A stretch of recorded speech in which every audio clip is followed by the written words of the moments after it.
everybody. Welcome to ParaGeeks. Yeah, he didn't do his job. It's okay. So, nope, not even that one. Let's just go to the 4 box. There we go. Look at Mike. He's stuck. Mike, I was like, if you froze again, good God almighty. So, boys and girls, the controversy is a roaring. Oh, my God. Yeah. Why we're gangster today. That's why we're gangstering it, because we're gonna say stuff that's really going to piss people off, unfortunately. So, yeah. So if you haven't heard and you haven't watched social medias lately, which I can't believe you haven't, there's a new cat coming out with, was it Capturing Bigfoot? Yeah. And he is literally, he is just making it where no one's going to like him ever, because he's pissing in cornflakes of the Bigfoot believers who think that video is real. Now, with that being said, everybody here is going to get a chance to talk about their opinion on it real quick. And if you know, Anthony and I were on Maria's podcast with Russell Cord and RPG Ryan Golembeske. And let me tell you something. Going on there did not make me the world's best friend to the Bigfoot world, and we got a lot of hate for that and stuff like that. But I just kind of don't care. Here's my opinion on everything. I think there's something out there. I want to believe it's Bigfoot or Sasquatch or Boogerman or whatever you want to call it, but that PG film was fake. Period. And I'll just shut up there and let everybody else talk.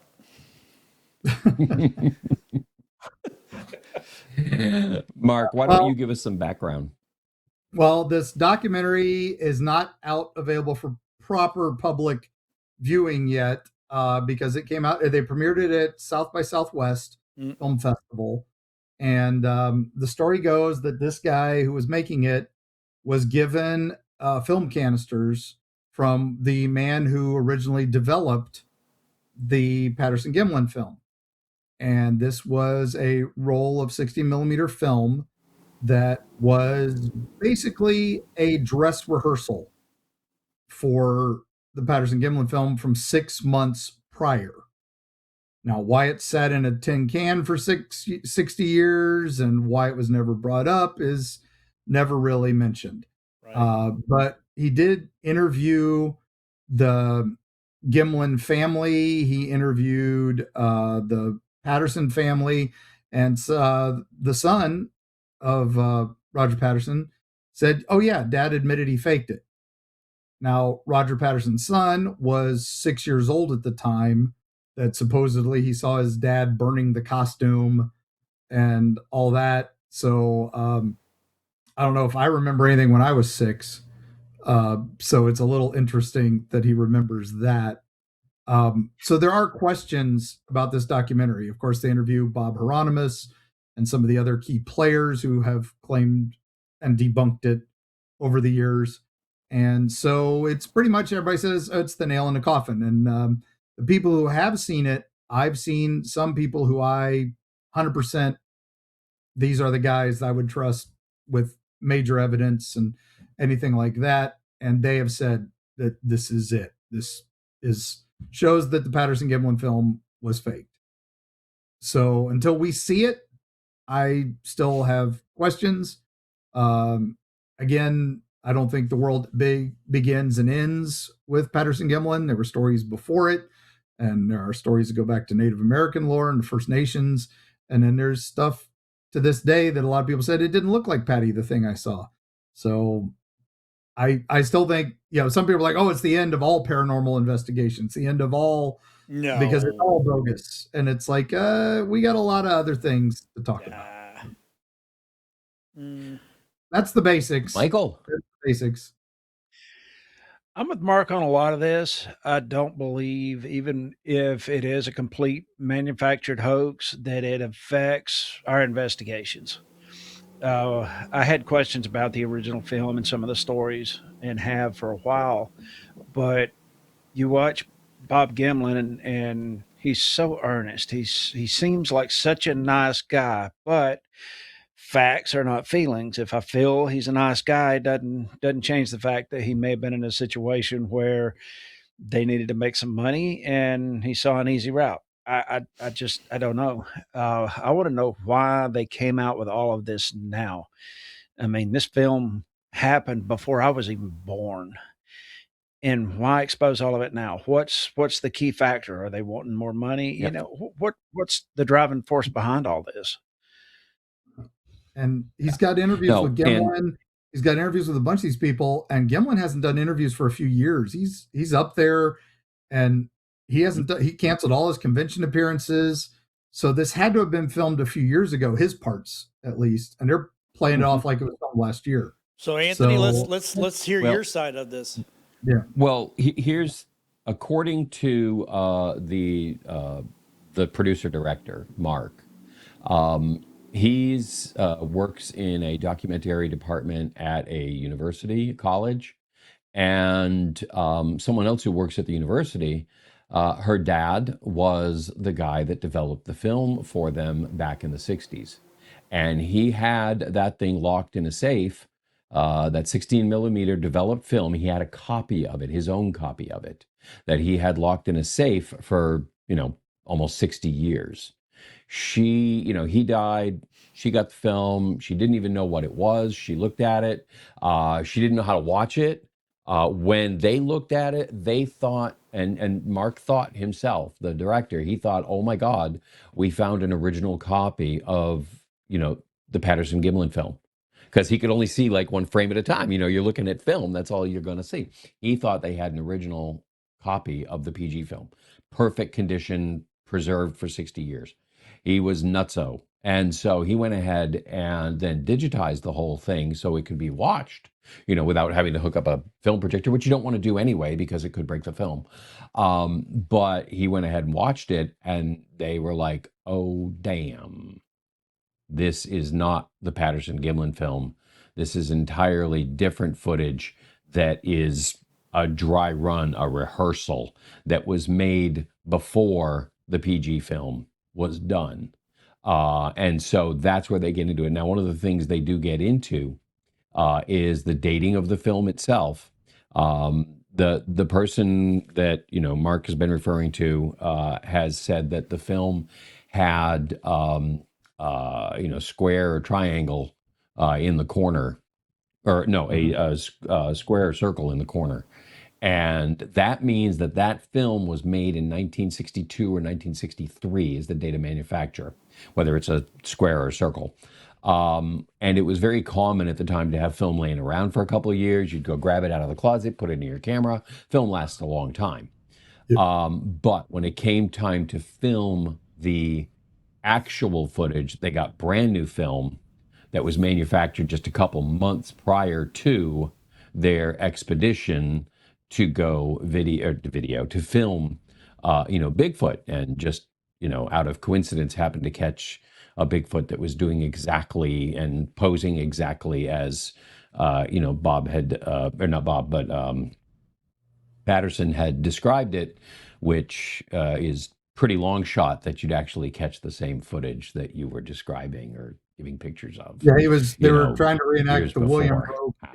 They were trying to reenact the William Rowe case, which was a important encounter from 1955 that some people say was the most detailed encounter ever. And I have my own issues with that. And that's a 20-minute diatribe. But to get almost exactly the same photo, right, as what was drawn, I actually ran the odds on that, and it's 1 in 2.5 quadrillion that you could get that shot. So I just want you to know, Maria just hates our numbers. She said, "There's no way that could be," and I'm like, "If you do the math works." So the math works. I mean, statistics don't lie. A scientist should understand how to calculate odds, and boy, she did not like that. But so, as we were talking about in the pre-film, I went on the Bigfoot cruise. Unfortunately, Russell did not make it. I think something happened, and he was not able to make it. But they played his he did a documentary on Bob. And so, we've all gone and watched and read the account of what they said happened. Correct? It's a long read, whole 9 yards.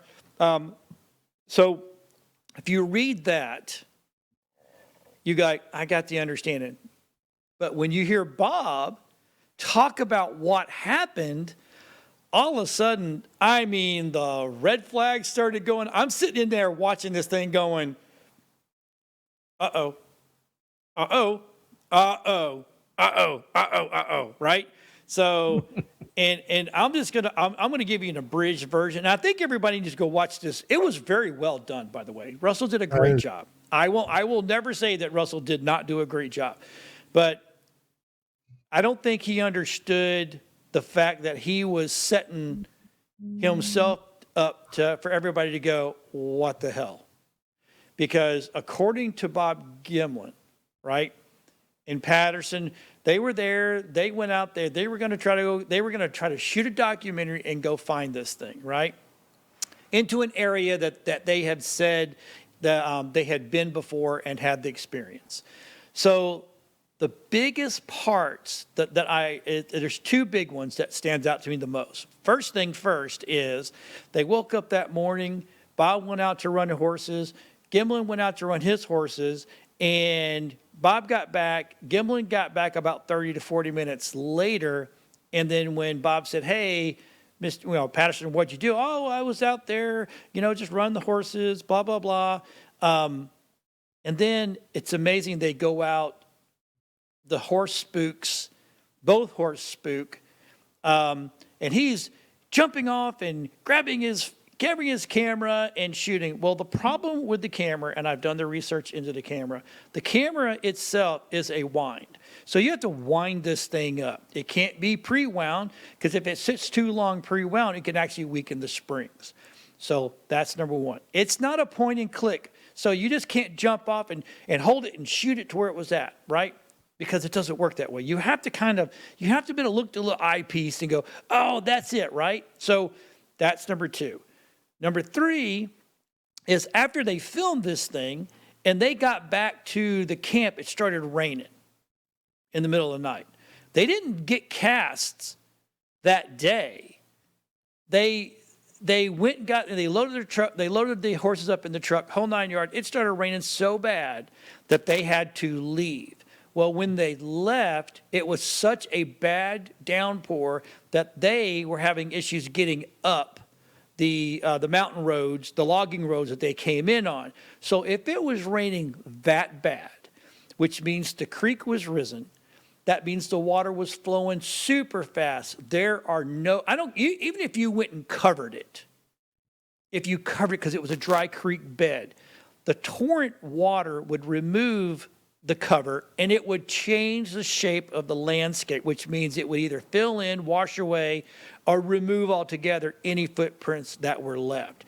And to say that they went back a couple of days later and found a footprint is bullshit. I'm just sorry. It can't happen that way. Now, if they would have cast those... Yes, they both can't be true. Right. So if they would have cast that day, absolutely. 100%. No, they got prints, but they did not. If they would have, hold on, I'm going to stop you. If they would have cast that day, they still would have not gotten the prints, because it takes. It didn't have time to dry. 12 to 18 hours for the plaster to dry. Well, but so this film is starting to point out that there was a lot of monkey business going on here, and I say that jokingly. Unintended. Pun intended. Right.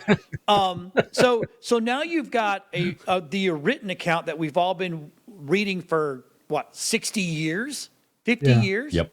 And then you have Bob, God bless him, that wants to tell the world his story, gets out there and literally contradicts the story. And now all of a sudden you got a son.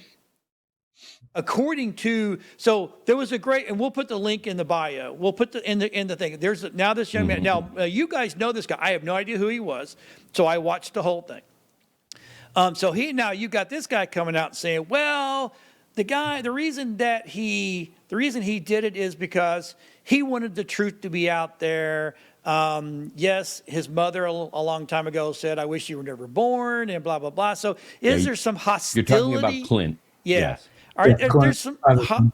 right. There's some hostility going on, and blaming his mom, and so mom's living off of the money that was coming in. What I don't think Yep. she was making millions of dollars. No, it's not a don't think- lot. But if you're retired, you got your husband's pension, and pensions from back in those days wasn't shit. So, and she is probably the sweetest lady in the world. But this is the one thing that I do know, that is, when someone has been telling a story for decades, Yep. they're not going to go and confess in the end of their life, because A, they don't want to leave this earth going, well, he was a lying sack of shit the whole time, and look at the money grab that we got and all this stuff. So to me, it's, I think Clint could potentially be a little soured, probably. But with the footage that was found that supposedly is the rehearsal or the run through, that's kind of the nail. But again, we've not seen this. We want to see it. I want to see it. And it's just I know too much about the camera. And if one horse spooks, it doesn't mean the other horse will spook. Yep. So I've ridden horses in my life a lot, and I know that we can have one ornery horse. It's that a coin decides, toss. It's a coin toss. And so, but to make the other one spook is not hard. You just got to know what you're doing. Nope. They were both rodeo guys. They were both in the world of horses, so they understood that part. I just feel really bad for this Bigfoot community, and I know I've been talking a lot, but and I'll get to my point. I really feel bad that this community, our Bigfoot world, right?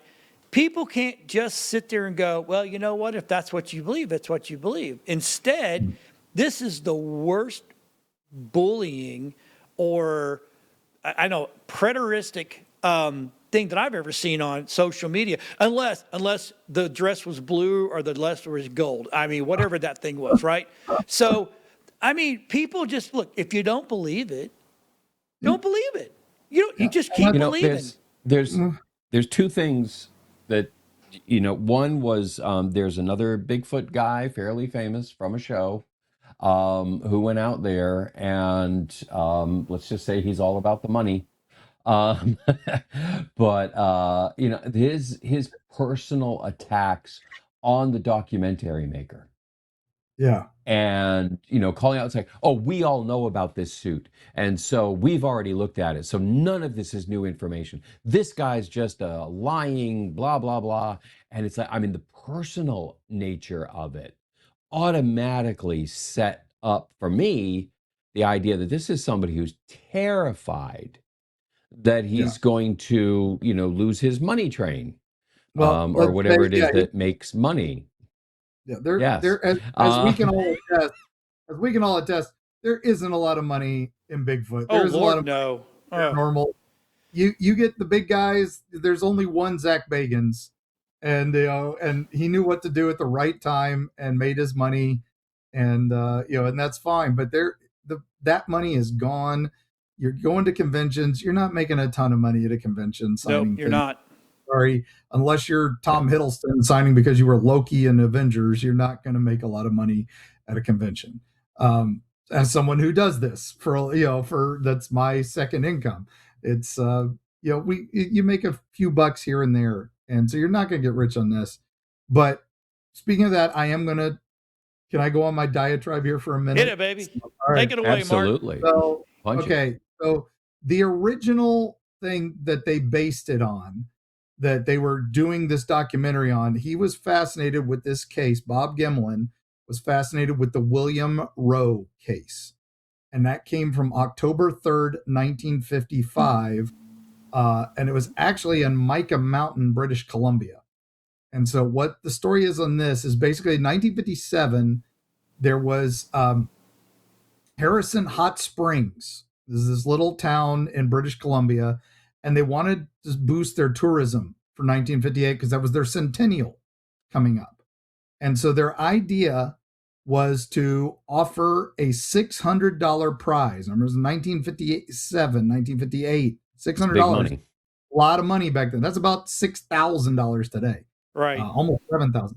But anyway, they offered a prize for the best Sasquatch story because they were actually going to do a Sasquatch hunt, and they were going to have Swiss guide Renee Hinden, I think, was going to lead it.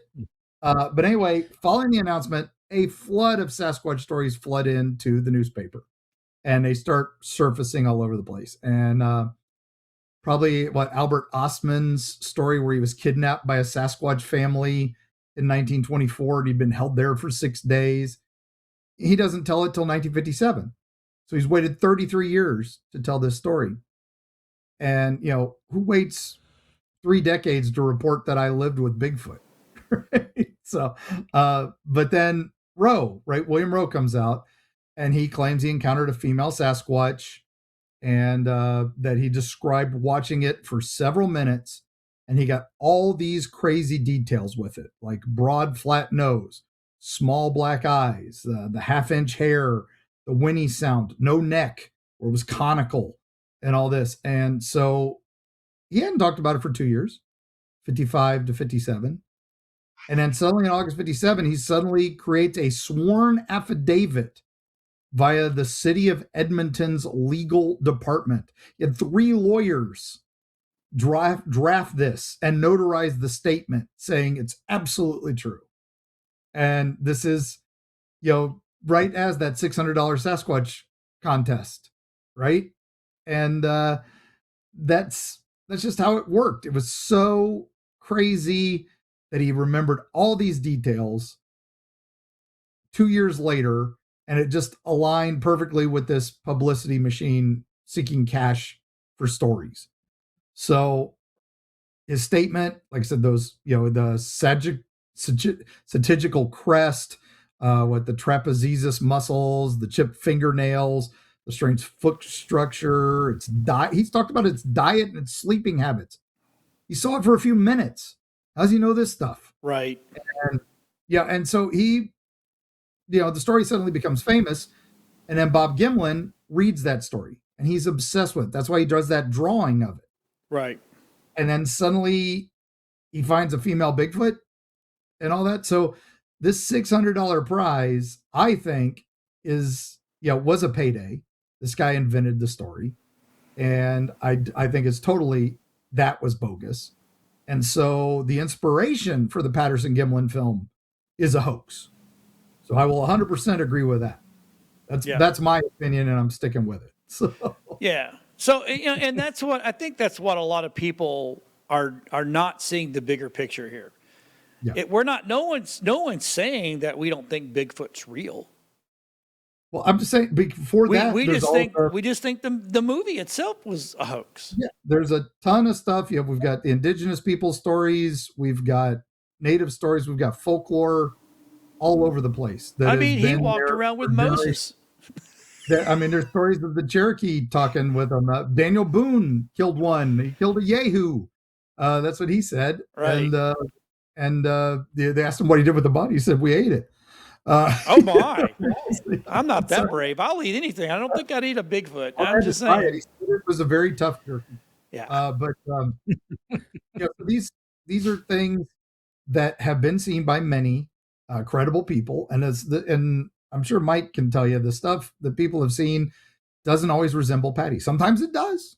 Some people say it does. I think they're influenced by the film, so they match the details up. But most of the hunters that I know and the stories that I get do not match up. And that's why they always feel weird saying that they saw Bigfoot, because it didn't match that film. And the stories I have and the things that I've seen, the facial structure is more man-like than ape-like. Exactly. And Patty was full ape. I just to jump, slightly sideways to make an example. I wrote an article, peer-reviewed, published, made it through the entire publication process. And when it was out there, one of my reviewers or not one of my reviewers, just somebody out on the internet said, hey, you say this in, like page 7 or something like that, where you make this claim about this place being known as, the place of the first time in ancient Egypt.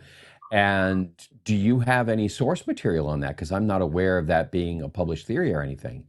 And I had an oh crap moment, because what it was like a footnote in my own head that I'd accidentally put into the paper. And it made so much sense that the peer-reviewed people just passed it through Yeah. and figured, well, everything else is right, so this must be right too.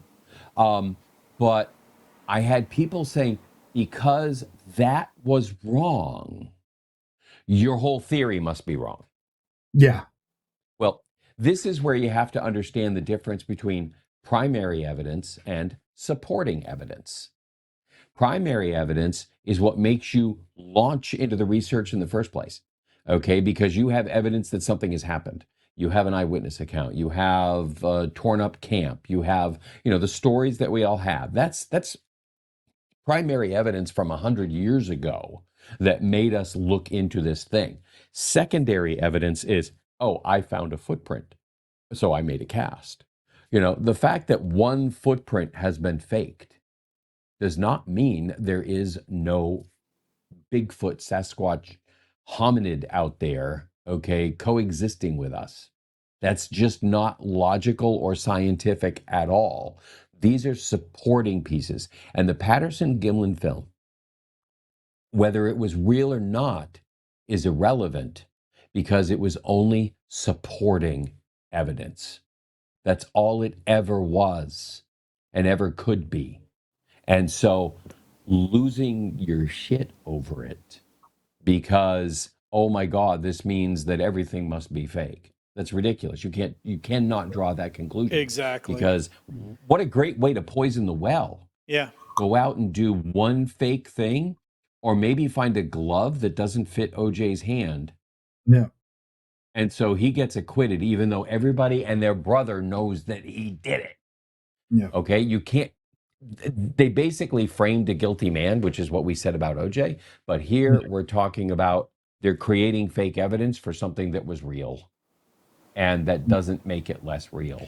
Okay, so Potentially. in the long run, what do you think this once everybody gets to see it? What do you think this documentary is going to do to this? I mean, the Bigfoot community is a big community.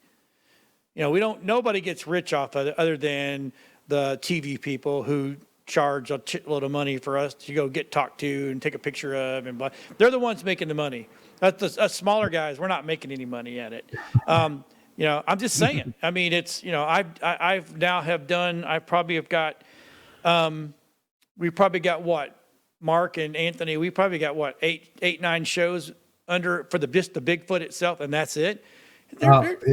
There's not a lot of money there, other than, again, unless you're TV and you're charging an exorbitant amount of money to be there, But in the long run, I think this is gonna wreck this world for a short time. Yeah, it's definitely gonna have some waves and repercussions. I mean, Right. this is like I said, Jason Hawes, Ghost Hunters, Taps. He had to do a video the other day because people are saying, does this mean the paranormal isn't real? And he's like, well, I can prove to you I can probably prove to you better that the paranormal is real than the paranormal is not real, because everything's different. I still like to call it preternatural, because para means beyond normal. There's lots of stuff that's beyond normal. And that's stuff we still learn. I mean, we don't know if dark matter exists, but NASA thinks it does, and scientists think it does. We still don't have it. We haven't proved it. It's just mathematically it makes sense. And a lot of these things happen. Like, they didn't understand gravity back in the day. They didn't understand magnetism back in the day. Yet they didn't understand radiation or bacteria. And then we figured it out. We found things to detect it. And that's what I think is going to happen with this. We're going to find things to detect ghosts. We're going to find things that can detect if there is things out in the woods that we're not supposed to see. Like, look at LiDAR. I remember when they found Lost City of the Monkey God, which actually turned out to be the Panther God. They found that using LiDAR, which was brand new at the time. And now we use LiDAR to check to see if there was a sinkhole, or a pothole or a septic tank. I have LiDAR on my phone. Exactly. And it was back, just 20 years ago, it was thousands of dollars. You had to have a helicopter and you had to have special permission to use it and all that. And now it's everywhere. And I do think we are going to find more and more. That's the idea. And I do think that's going to open up more and more for people who are going to say things. I mean, look at what happened with the UAP footage back when that first started leaking. Right. I started getting way more stories from people who said, I saw that as a child and they told me it was a helicopter. I saw that, in the 50s. I saw that in the 70s. And now we're, Black Triangle. Okay, great. We'll have our special guest in a moment. So he ain't no special. He may be special, but he ain't that special. Oh, man. It's we're sorry for the delay. His little bus was late. Yeah. He was driving today. Big talk from a guy in California. Dude, there's no tough guys in California anymore. He still hasn't got we've the now helmet proven on. there are no Bigfoot there either.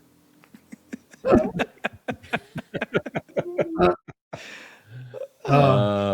he is. Oh, no. It's what's his name? Sorry, I'm in a hotel room. I do not have my normal lighting. I'm experimenting. Is that better? That looks great. Yeah, you got a pillowcase. Just put it on. We're good. It's like turn on the Instagram with the cat nose, and you're perfect. We'll make my daughters. We'll make RPG the. Remember? Do you guys remember the Gong Show? Yes. Oh yeah. Unknown comic. Yeah. There we go. Oh, there we go. Unknown commentator. Welcome. Guys, I am so sorry I am late. I unfortunately had to do another episode of History's Greatest Mysteries with Lawrence Fishburne. I want you to know. I want you to know. And this is a humble brag, but I'm on that high of just doing a show. I represented us ParaGeeks very well. They usually do a show in 2 to 3 hours, closer to 3, and I knocked it out in 1.5. Why? Because I didn't want to miss you fools. Obviously, I'm crazy. Obviously, I'm crazy. I don't know. I was kind of ticked that you chose this Lawrence Fishburne guy over us. I mean, what has he ever done? Lawrence Fishburne. Yeah. Red Pill. Just because he's in Marvel. And a couple other things. Jeez. Yeah, a few little things. So we've hit a lot of topics, and right now we're talking about what the effect of this documentary coming out is, because it's like I said, I think it's going to affect the Bigfoot community for the next. I will give it 9 months, and then I think it'll probably disappear unless it gets peer reviewed by all the really big boys, and everybody's like, oh, this guy's full of crap, or oh, this guy's really, blah, blah, blah. You know what I'm saying? Yeah. If somebody can find out that it's been faked, that it's AI footage or whatever, then we're going to have a whole different conversation. Yeah. But what are you seeing right now, RPG, in your neck of the woods? What kind of responses are you getting, hearing, seeing, saying? What do you got? Uh-oh. What you don't have is audio. We can't hear you. All right. Okay. We've had this 3 people. We've had this 3 times. I am now going to do ventriloquism for what he meant to be saying. He said, everyone is being incredibly loving and wonderful. There is no controversy. Yeah. But so while we're waiting for the technical issues to get fixed, the whole thing, I look forward to going to a couple of because I know we've got there's a big Bigfoot conference in Townsend, right, coming up in May, and then I think, is it July? Smoky Mountains is June. Smoky Mountain Bigfoot Conference is June. It's June, and then we have one festival is in May. Yeah. Right, and then then Ocala is what, July? I think so. Yeah, Ocala's July, Florida, Great Florida Bigfoot. So I'm interested. We need to do some man on the street interviews. Going, okay, what did you see and here's the thing. By It's then just, it'll be distributed, I'm sure. Well, I The hope main so. reason it's not coming out tomorrow, they're actually doing a bidding war against it now. It was really just going to be released on Tubi and Plex. Yeah. And Plex, now it's going to be, they're going to shop it around because it got in Variety. It's caught way too big. It got in Variety. It got in Hollywood Trades. Now somebody's like, I'll give you 100,000. I'm sure it's up to 500 now. And that's what this guy wanted. Yeah. This guy knows how to market. He knows how to market. Yep. With that being said, so it's like going back to voting. If you didn't vote, you can't say anything. You can't complain about anything. You can't say, I hate this president or I hate this senator, because you didn't vote. So if you don't go and watch this, you really shouldn't be saying anything about it. Yeah. All these people that are exploding online have not seen it. I've not seen it. Yeah. No, they're getting everything secondhand. Yeah. And some of them are accepting it as gospel, and others are dismissing it as, the text of Satan. So, this is crazy. You haven't seen it. You don't know. You gotta test it. Right. And so I just don't, I don't know. I think everybody needs to step back, chill, go see it, and then rail. If you want to rail, then rail. If you got an opinion, you got an opinion. Yeah. The only thing that seems weird to me is the people that have talked about it is, like I didn't know who this one guy was. That you guys all know him, so I didn't know him. So my question is was he allowed? Man. Yeah, was he allowed? Was he okay to go out and immediately start saying something about it, or is he kind of doing it on his own fruition? It's which guy are you talking about? The Hairy Man, is that what it is? Hairy Man? Harry Man Road. Yeah. Oh, yeah. He's been a researcher for years, and he is a big numbers guy like Anthony. He is a very skeptical guy, and again, he's had an experience, so that's what's turned him onto this. And so, he is a believer, and he is also a knower, as he likes to say, and he knows it's real. Yeah. Okay. That's it. He's always had issues with Patterson-Gimlin. Right. So he did a very good on-the-spot review because he went fresh right after it and said, yeah, he came right out of his hotel room or right out of the auditorium. It was there a couple hours because everybody was just going nuts talking about it. He went up to his room and at 12:30 at night made a video review of what was in it. Not all of his facts are straight, okay, because some of the stuff that he referenced, is not possible, but it's minor. Again, it's just little supporting details. It's not that important. It was a fresh reaction. I'm like, I can't review a movie that I just saw. So half the time my brain's like, oh yeah, then this happened. Oh wait, no, that was before this. No, that was after this, and that sort of thing. Exactly. But you can see he's shaken by it. This dude he's like, you can tell he is just doesn't know what to think. They killed that. Yeah. That's exactly what it is. They told him Santa isn't real, and and that shakes him to his core. This is the flat earther. And then they showed the video footage of Dad putting the presents under the tree. Yeah, it was in the flat earther test to prove that the Earth wasn't round, and then wound up proving it was round. It broke him, man. It broke him. It did. And I think it's going to. Again, it's literally going to put people back on their heels. It really will. It's going to put half the people on their heels. Hold on. You ready for this? Hold on. Yeah. Yep. Yeah, just put them on like that. Yes, Ryan. Just hold him up to the camera. Let him in, Cage. Let him in. But we can't hear you, baby. I don't know. Put his phone. Cage has been randomly muting people, just so you're aware. Go into the chat. Cage is waiting for you. I would say just hold the phone up to the microphone. Yeah, right. That's it. And Yeah. have him talk. Yeah. Sometimes people Yeah. just use their phones because their phones are actually better than their freaking computers that they've got. Yeah, So sometimes it is. yeah. Sometimes it is. But So yeah, we did that on Nerd Talk a couple times. yes, we did. Yes, we did. So That's where I'm on right now. yeah, he's using his phone. Look how beautiful it is. Holy shit. So not that I want everybody to do that, but it's okay to do that every now and then. Yeah. Yeah, but I But yeah, built my set around he the has. phone. He So has. He's yeah, done I a got great my job. I got my flip phone. I'll do that. We'll be Oh, no, good. you won't. Okay, see, now there's the whole thing is that, it's like Bigfoot. Flip phones don't exist anymore. No, I'm just kidding. They do. No, but that was, and I always, people do say though, now, why hasn't there been more footage? Right. Like, because everybody has a phone now. Everybody has a camera now. Everybody has this and that.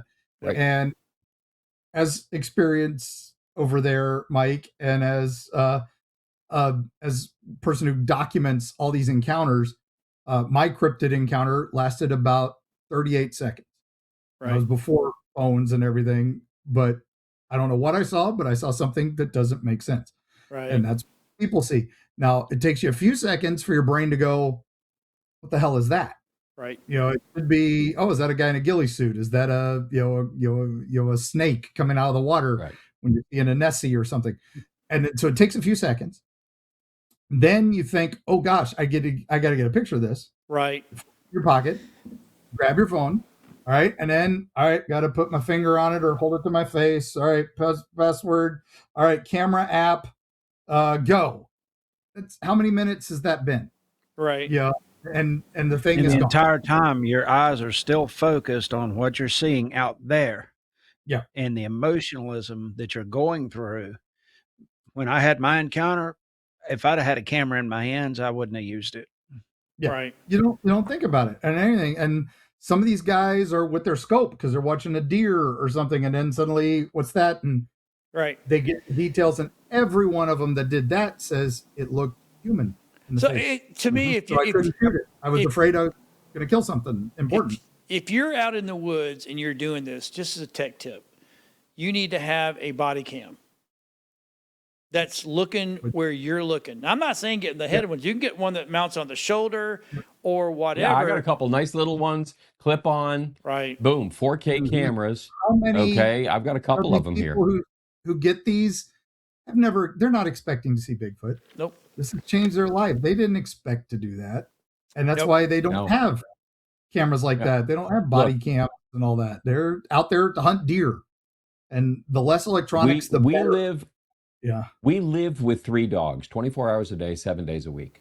Okay, 2 of them are just unbelievably cute, and they'll take a nap and they'll be curled up together, whatever it is. And I swear to God, they know when you take your phone out.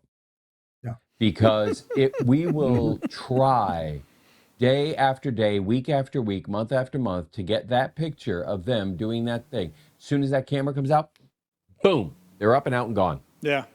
And it's like, we can't get the picture that happens all the time. So how are you supposed to get it? Okay, when you're flustered, when you're flummoxed, when you're standing there going, you just don't even know what you're seeing. And then by the time you realize, oh my God, this is important situation. No, you're not going to get the pic because it's already over. Yeah. And Just like the science dog is who weird. won't stay still. Like I said, they can tell when the camera's coming out. They can feel that. They can sense that. Yes. How many of you have ever, wherever you keep your phone, and then suddenly you put your phone on the table, but then you get a text on your phone, but you feel it like in your hip, Yeah. where you usually keep your phone. Yep. And that's because your Yeah. body is sensing that's coming through the air. And it's just so used to feeling that it's reminding you that it's going to happen. And then, suddenly it's on your phone. Again, it's just a weird science thing that we don't 100% understand, except that we've attuned to it and all that. If that's going around like that, these things, if they're highly sensitive, like we think they are, like some higher, instinct animals, they're going to feel that too. Right. And they're going to run from that, and they're going to avoid that.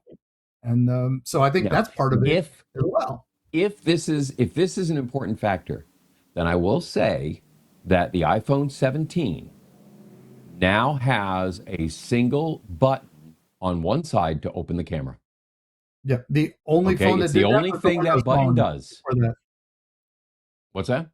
The Windows Phone had that like 20 years ago, but nobody wanted it. Right. Well, now the iPhone 17 has it. There's a button down the side. You click on that, automatically opens your camera. But you still then have to hit record, take a picture, whatever. You got to flip to video.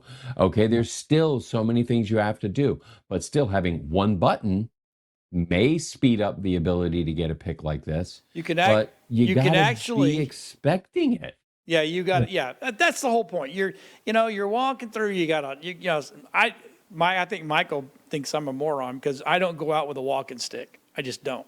I don't. It to me, it just gets in the way. But we're not walking through the woods with a camera in our hands. It's either packed in a pack, or it's in your back pocket, or it's in a side pocket, or it's in a zipper pocket. And just to get to it sometimes is like, Now, the one thing I did do on my phone when I do bring it out is I do the triple tap. And I went in and wrote my own shortcut that when I triple tap, it starts the recording. Nice. So it's not only does it launch the camera, but it'll start the recording for me. And then I just point whatever. But even then, that's still 5-6 seconds. That's not. And again, now, who the hell the average person going to do that? No. I'm just a nerd. Now, by the way, John. Yeah. I have a walking stick. Okay, it's Chinese whitewood, which is actually a reed. It's unbreakable. But on the top of it, I put a 1/4-inch screw mount. Oh, so that's a great monopod. idea. I just don't like sticks in my hand when I'm walking through the woods. And the thing is, you can mount like a GoPro on the top of your walking stick. Yeah, I know. And then, boom, you have a monopod. So you're going to get the best shot ever because it's completely stabilized. All right, so, maybe just a thought. Maybe we'll see. I'll make one for you to see if you like it.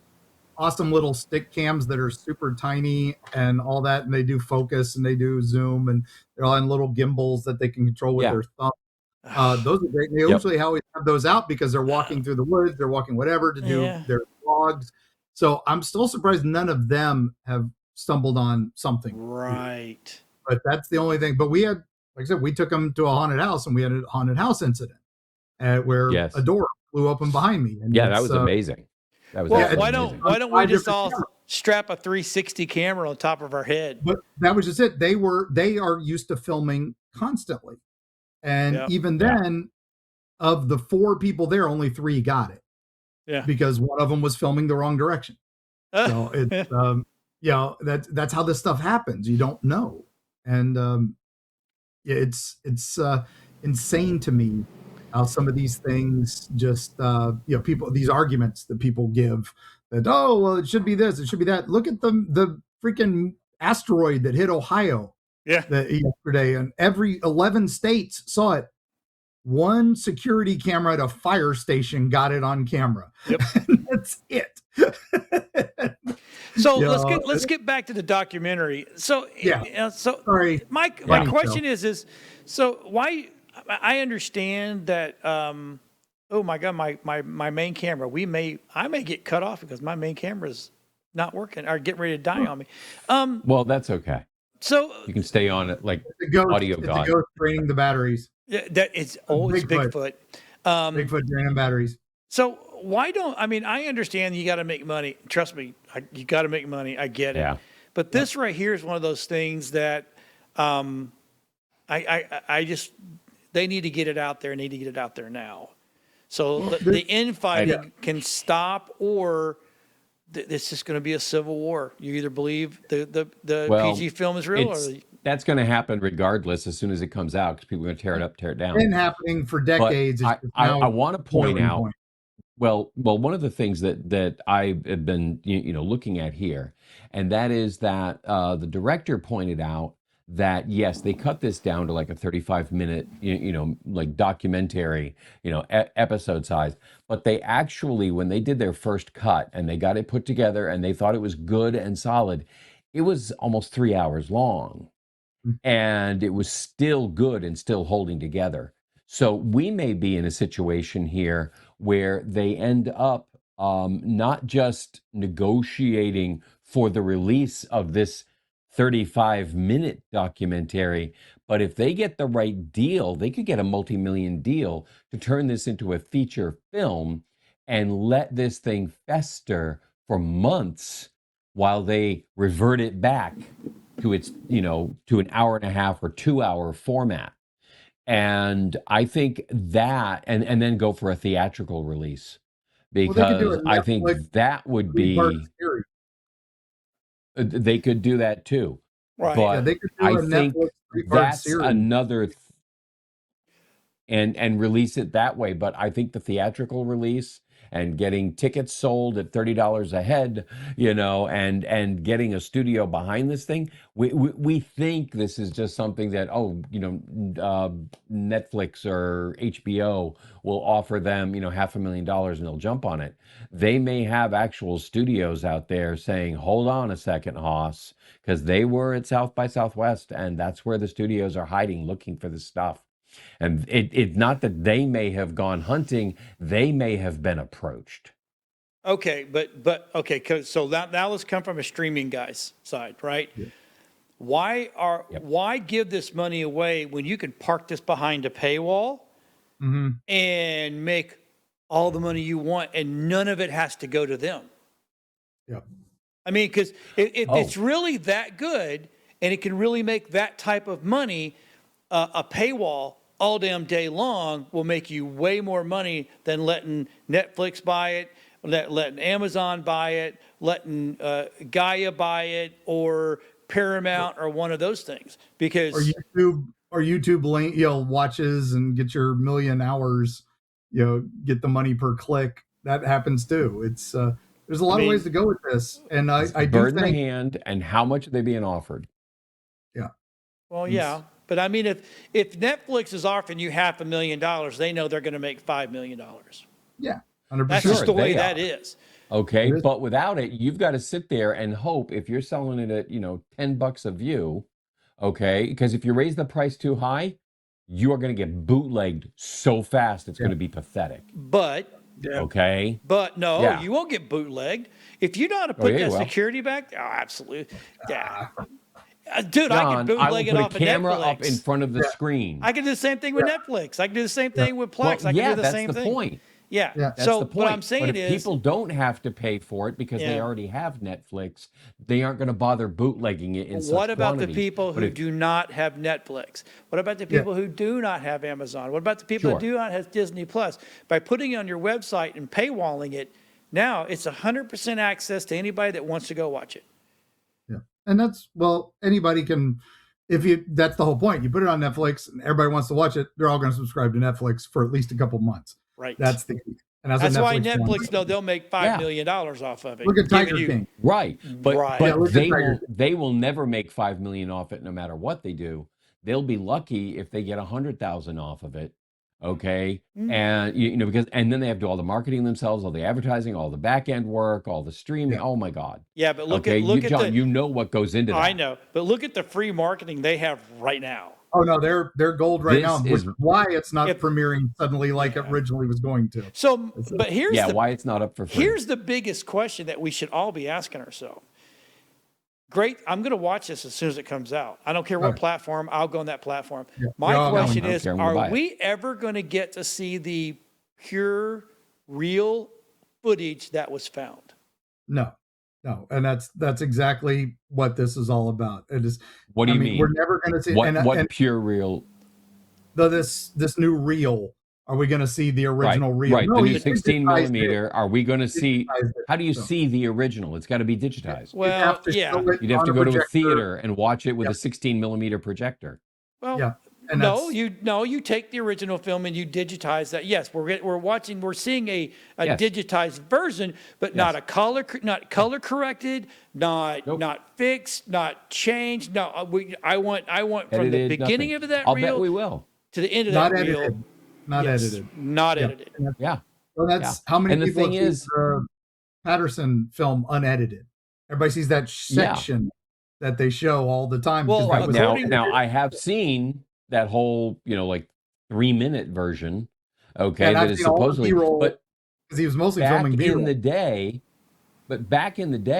that is how you shot with those cameras. Yeah. Mm-hmm. You only shot 10, 20, 30 seconds at Burst. a time. Well, you got to rewind it. Yeah. You, Then you had to rewind. and you know, and then you'd start to wind down. You go back, wind it back up again, take another burst. And so you'd only end up with, 2 minutes of your family picnic that lasted 12 hours. Yeah, if that.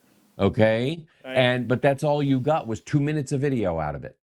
Mm-hmm. And so that's what you're going to have with this thing. I don't think that the footage he got is more than a minute long. And to be fair, I think that's all it is. All the details and everything that are on the costume or the suit. Some makeup artists and stuff have pointed out the obvious flaws and stuff like that they say, and then other people say, "Oh no, those are metatarsals and That's things a like sign that, of it. Yeah. and all that." And that was when it was upcade, up to 4K. When it got redigitized and re-upped, that's when people started noticing this stuff. Well, that was not ever going to be a thing when you film it on 16 millimeter. They didn't think about that. Well, Why did they here's details of the costume? Here's the great thing about that old film, and I know we're running out of time, and I know we're going to talk about this next week, but I'll even argue about the Bill Munns thing, right?